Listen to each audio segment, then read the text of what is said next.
Hello बच्चों, morning to all on this platform and welcome to all on this platform the HOD of Biology.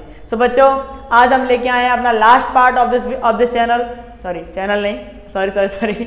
क्या बोला हूँ मैं, channel नहीं. हम लोग अपना लास्ट पार्ट लेके आए हैं अपना कार्बोक्सिलिक एसिड का. ठीक है, कार्बन कंपाउंड का लास्ट पार्ट आज हम लोग अपलोड करेंगे. ठीक है, तो जिसमें बच्चों हम लोग क्या पढ़ेंगे, सोप एंड डिटर्जेंट के बारे में. किसके बारे में? Soap and detergent. हाँ, साबुन बनाना सिखाऊंगा. ठीक है, तो क्या देखेंगे हम लोग, सोप एंड डिटर्जेंट. तो बच्चों आज हम लोग क्या पढ़ने वाले हैं, सोप एंड डिटर्जेंट. ठीक है, तो साबुन बनाना सिखा रहा हूँ, नहा लेना. नहाते वाते नहीं हो तुम लोग, सर्दी आ गया, आई नहाना बंद. ठीक है, तो देखो सुनो, सोप बनाना सिखा रहा हूँ, घर पे अप्लाई कर लेना, पैसे बच जाएंगे घर वालों के और तुम लोग नहा भी लोगे इसी बहाने. ठीक है, तो देखो सुनो, अगर मैं सोप की अगर बात करूं तो सोप आपका क्या होता है, आर सोडियम सॉल्ट है. कैसा आपका, आर सोडियम सॉल्ट. कैसा सॉल्ट है आपका, सोडियम सॉल्ट है. और सोडियम सॉल्ट किसका, of long hydrocarbon chain, of long hydrocarbon chain का. ठीक है, ऑफ लॉन्ग हाइड्रोकार्बन चेन का, of long hydrocarbon chain of carboxylic acid, of carboxylic acid. ठीक है बच्चों, तो ये तो क्या होगी डिफाइन इसकी कि हमारा जो सोप है वो है क्या, सोडियम सॉल्ट है आपका. क्या सॉल्ट है आपका, सोडियम सॉल्ट. किसका, कार्बोक्सिलिक एसिड का. तो मैं बोल सकता हूँ कि फॉर्मूला क्या हो जाएगा इसका, COONA. ठीक है, प्लस यहाँ पे क्या लग जाएगा, एल्काइल ग्रुप. बात समझे मेरी बात. ठीक है, तो ये इसका क्या है फॉर्मूला, किसका, सोप का.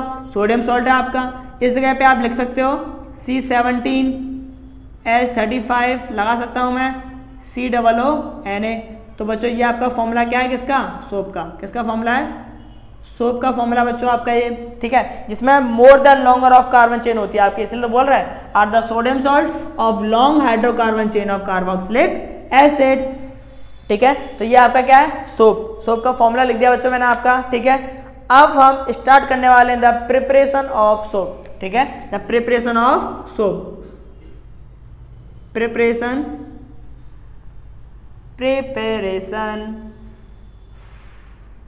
तो बच्चों स्टार्ट करने वाले हैं प्रिपरेशन ऑफ सोप. ठीक है, तो प्रिपरेशन ऑफ सोप के लिए हमें क्या चाहिए, कुछ रॉ मटेरियल चाहिए. क्या चाहिए हमें, कुछ रॉ मटेरियल चाहिए हमें. अब रॉ मटेरियल कौन कौन चाहिए बच्चों हमें, तो हमें क्या चाहिए, वेजिटेबल ऑयल्स. क्या चाहिए, वेजिटेबल ऑयल चाहिए. और क्या चाहिए हमें भाई, और हमें चाहिए क्या, सोडियम हाइड्रोक्साइड, NaOH. क्या चाहिए, सोडियम हाइड्रोक्साइड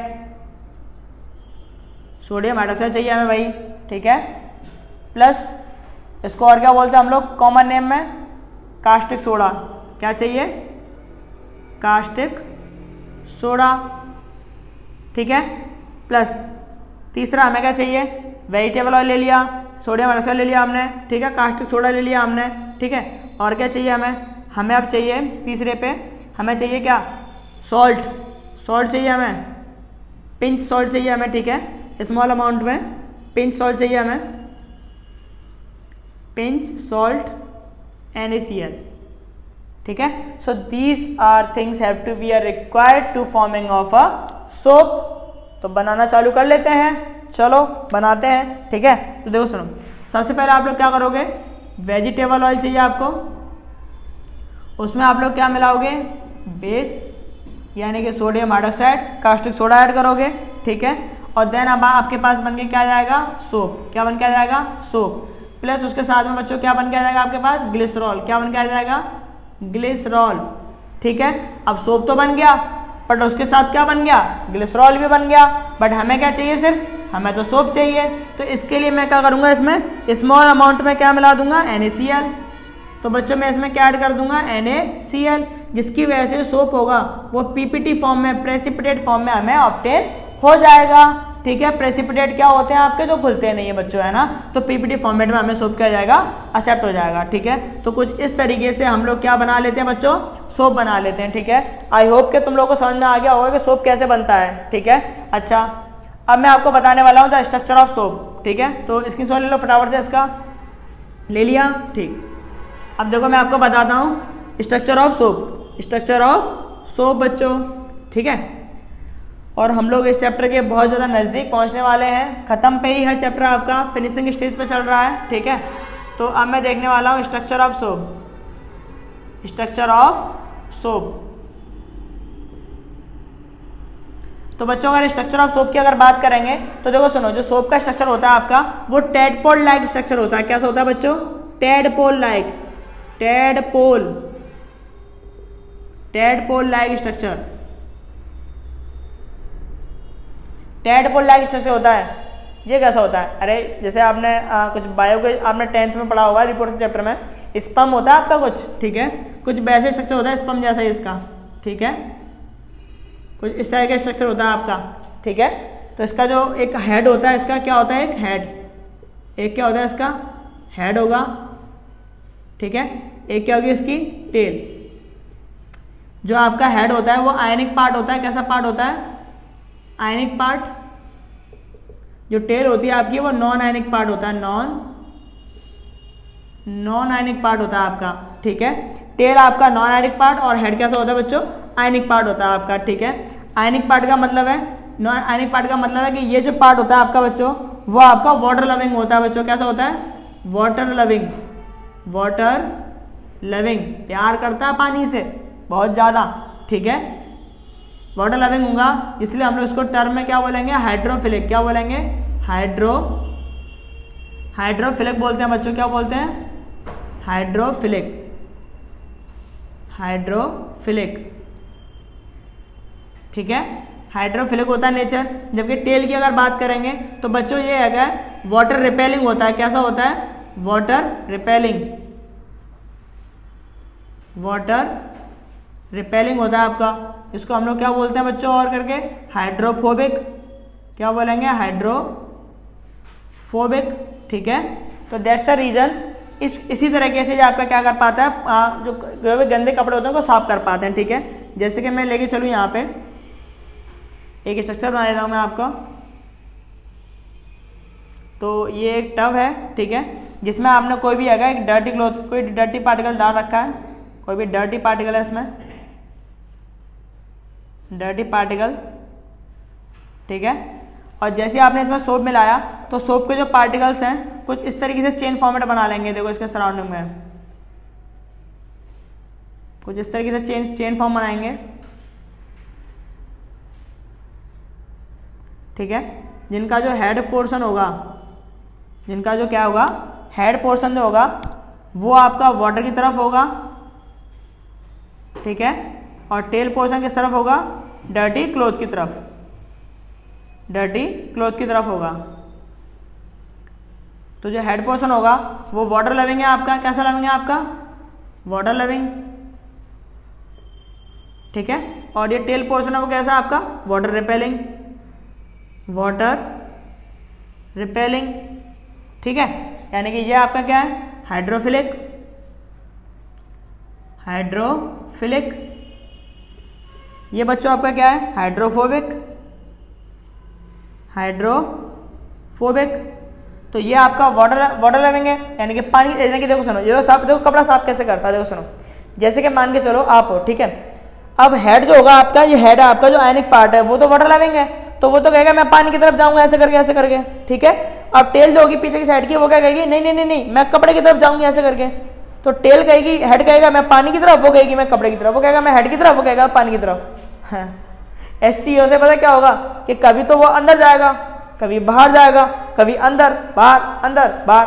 तो ऐसी कंडीशन में क्या होगा कि जो डस्ट पार्टिकल्स होंगे या फिर जो भी आपके एज अ पार्टिकल्स जो कि आपके उस कपड़े को गंदा कर सकते हैं, ठीक है, जो गंदा किया है इन्होंने, तो वो धीमे धीमे लूज होते चले जाएंगे और जिसकी वजह से वो क्या करेंगे कि इजीली जो डस्ट पार्टिकल्स है उनको क्या निकाल देंगे, बाहर निकाल देंगे बच्चों, ठीक है। इसकी वजह से आसानी से कोई भी कपड़ा साफ हो जाता है, क्योंकि ये जो पार्टिकल्स हैं आपके वो दो तरह के पार्टिकल होते हैं सोप में, एक आपके हाइड्रोफोबिक होते हैं, एक आपके हाइड्रोफिलिक होते हैं। तो एक तो पानी की तरफ भागते हैं, एक कपड़े की तरफ भागते हैं, एक पीछे कैसा पानी कपड़ा, पानी कपड़ा, तो इस तरीके से आपके क्या हो जाते हैं, वो लूज कर देते हैं कपड़े को बहुत ज्यादा, ठीक है। और इजीली आएगा वहां से जो भी डस्ट पार्टिकल्स हैं या पे जिनकी वजह से वो कपड़ा गंदा हुआ है वो क्या है ना साफ हो जाते हैं, ठीक है। तो कुछ इस तरीके से वर्क करते हैं। तो आई होप कि तुम लोगों को समझ में आ गया होगा बच्चों, है ना। तो अगर ये समझ में आ गया है तो हम लोग अब डिटर्जेंट देख लेते हैं। क्या देख लेते हैं बच्चों, डिटर्जेंट। आप लोग स्क्रीनशॉट ले लो फटाफट से, इसका ले लिया, चलो तो डिटर्जेंट देख लेते हैं हम लोग, डिटर्जेंट कैसे होते हैं आपके। अच्छा, एक बात ध्यान रखना कि सोप का एक एडवांटेज है हमारे नेचर में कि बच्चों सोप जो होते हैं वो बायोडिग्रेडेबल होते हैं आपके नेचर, ठीक है। बायोडिग्रेडेबल का मतलब है कि इजीली वो क्या होता है, डिकम्पोज हो जाते हैं, ठीक है। लेकिन डिटर्जेंट का ज़्यादा यूज हमें नहीं करना चाहिए, क्यों, क्योंकि डिटर्जेंट जो बच्चों आपके होते हैं वो आपके नॉन बायोडिग्रेडेबल में आते हैं, ठीक है, जो कि आपका most of them harmful impact पहुंचाते हैं पानी को, ठीक है। जो पानी का पीएच लेवल होता है उसको बढ़ा देते हैं, जिसकी वजह से जो एक्वेटिक लाइफ होती है वो सस्टेन नहीं कर पाती है, ठीक है। बहुत से जीव मर जाते हैं ना, और पानी भी खराब होता है। तो डिटर्जेंट का इतना यूज नहीं करना चाहिए हमें। लेकिन आपके जो सोप होते हैं वो कहीं तक आपके बायोडिग्रेडेबल ही होते हैं आपके, ठीक है। लेकिन आपके डिटर्जेंट बायोडिग्रेडेबल नहीं होते हैं, क्योंकि डिटर्जेंट थोड़े से बच्चों क्या होते हैं, हैवियर होते हैं, ठीक है। थोड़े से क्या होते हैं, हैवियर। अच्छा, अब सोप तो हो गया, ठीक है। तो डिटर्जेंट की अगर मैं बात करता हूं आपसे, डिटर्जेंट, अगर मैं डिटर्जेंट की बात करूं तो ये भी आपके कैसे होते हैं, सोडियम सॉल्ट होते हैं और लॉन्ग हाइड्रोकार्बन चेन होती है। बस ये कार्बोक्सिलिक एसिड की थी, ये होगी आपकी सल्फोनिक एसिड की बच्चों, किसकी होगी, सल्फोनिक एसिड, ठीक है। सल्फोनिक एसिड की होगी बच्चों आपकी, ठीक है। इसका फॉर्मूला आपका बनेगा RSO3H पॉजिटिव, ठीक है। सल्फोनिक एसिड की होती है बच्चों आपकी ये, ठीक है। अच्छा, अगर हम लोग डिटर्जेंट की बात करेंगे तो देखो सुनो, एक बात का ध्यान रखना, इसका स्ट्रक्चर सेम है, ठीक है। इसके प्रिपरेशन भी सेम है, सेम सोप की तरह वर्क करता है ये भी आपका, ठीक है। बस जो चेंजेस है वो चेंजेस बस क्या है कि ये आपके बच्चों कैसे होते हैं, नॉन बायोडिग्रेडेबल होते हैं। कैसे होते हैं,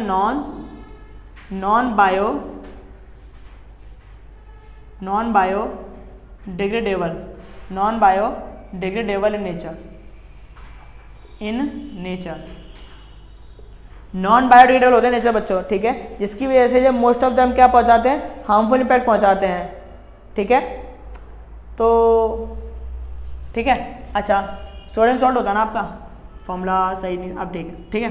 तो आपके RCONA, ठीक है, ये आपका हो गया फॉर्मूला, है ना। SO3 लगा दिया है मैंने, ठीक है।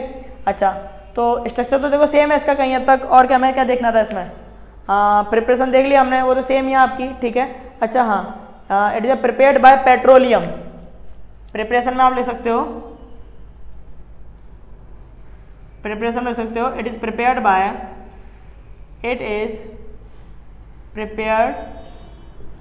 Bye petroleum. आप लोग इसको किससे प्रिपेयर कर सकते हो बच्चों, पेट्रोलियम से, ठीक है। इसका स्ट्रक्चर सेम ही है, स्ट्रक्चर में बच्चों कोई चेंज नहीं है किसी भी तरीके का, ठीक है। लिमिटेशन बच्चों हमने पढ़ी ली, है ना। तो हमने ओवरऑल आपका बच्चों चैप्टर क्या कर लिया, फिनिश कर लिया, ठीक है। यानी कि हमारा पार्ट 14 तक हमारा कंप्लीट चैप्टर बच्चों फिनिश हो गया है, ठीक है। आप लोग बस एक काम करिए कि जितना हो सके वीडियो को शेयर करें, जिससे क्या क्या है, जितना जल्दी हो सके हम लोग अपना वॉच टाइम कंप्लीट कर सकें, ठीक है। जिससे कि मैं आपको और ज़्यादा से ज़्यादा वीडियो अपलोड करा सकूँ, है ना। तो कोशिश करें कि अगर वीडियो को जितना हो सके शेयर करें बच्चों, ठीक है, अपने फ्रेंड सर्कल में। Thank you so much.